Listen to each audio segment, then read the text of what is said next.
Assalamualaikum warahmatullahi wabarakatuh. Selamat pagi anak-anak semua. Pada pertemuan kali ini kita akan belajar tema 6, subtema 1 muatan IPS. Materinya yaitu tentang interaksi manusia dengan lingkungan alam. Ternyata apa yang kita makan berasal dari hubungan manusia dengan lingkungan alamnya. Kita harus bersyukur tinggal di daerah yang memiliki hasil pertanian yang melimpah. Di daerah Papua mereka biasa menanam umbi-umbian. Hal itu terjadi karena di sana mereka tidak menanam padi seperti masyarakat di Pulau Jawa. Umbi-umbian merupakan tanaman yang paling mudah tumbuh dan mudah dirawat di sana. Jadi jika daerahnya berbeda, tanaman yang dihasilkan pun juga bisa berbeda.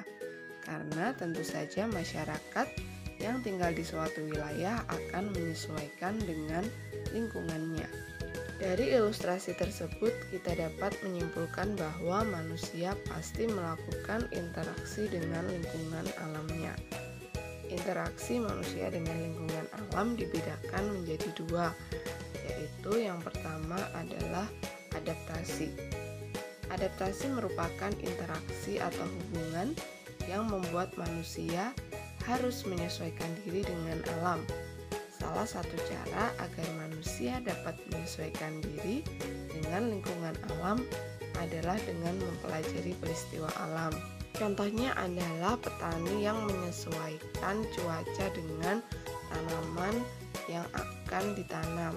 Biasanya petani menanam di musim hujan, atau petani yang menyesuaikan jenis tanaman dengan lingkungan keadaan alam. Misalnya di daerah Papua tadi, karena di sana tidak terlalu banyak air, maka petani di sana menanam berbagai jenis umbi-umbian.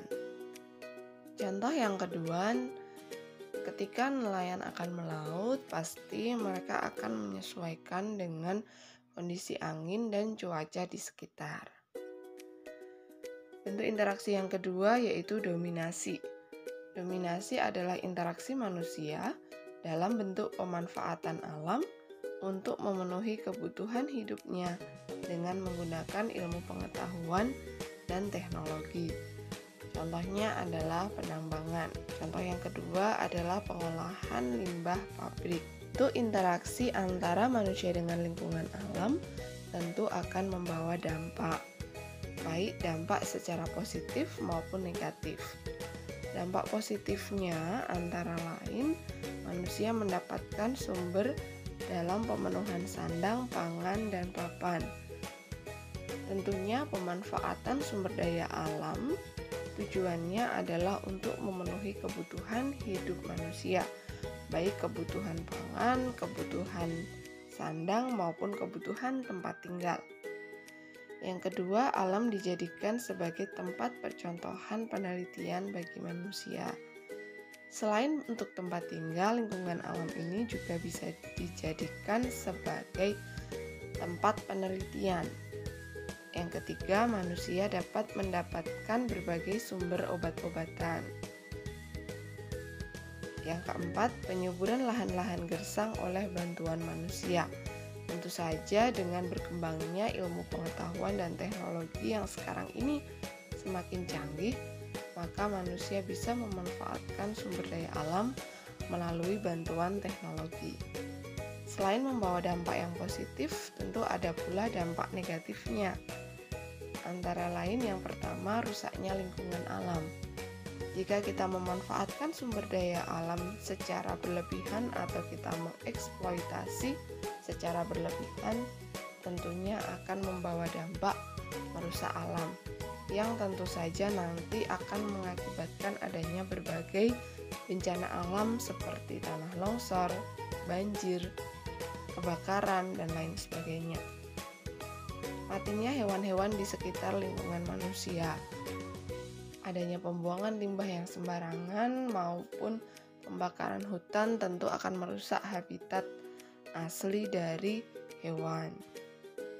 Yang keempat, perubahan fungsi alam yang semula sebagai paru-paru dunia berubah menjadi gedung perkantoran.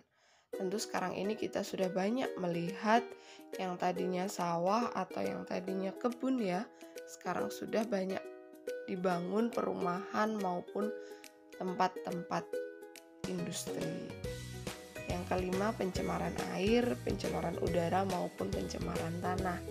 Tentunya bentuk-bentuk pencemaran ini diakibatkan oleh pembuangan limbah yang tidak diolah terlebih dahulu. Dan yang terakhir adalah berkurangnya sumber pangan manusia akibat perubahan fungsi alam. Karena banyaknya dampak negatif yang ditimbulkan dari interaksi yang terjadi antara manusia dengan lingkungan alam, maka sebaiknya kita manfaatkan sumber daya alam dengan bijak. Jangan sampai kita terlalu mengeksploitasi sehingga bisa menyebabkan kerusakan alam.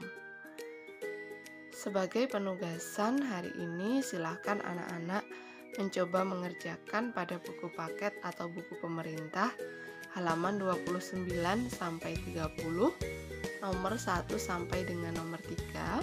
Kalian menjawab pertanyaan yang ada pada nomor 1 dan nomor 2, kemudian melengkapi tabel pada nomor 3.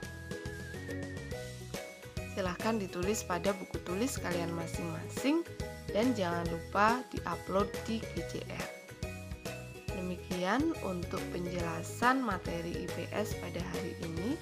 Terima kasih karena kalian sudah menyimak materi dengan baik. Ibu guru akhiri.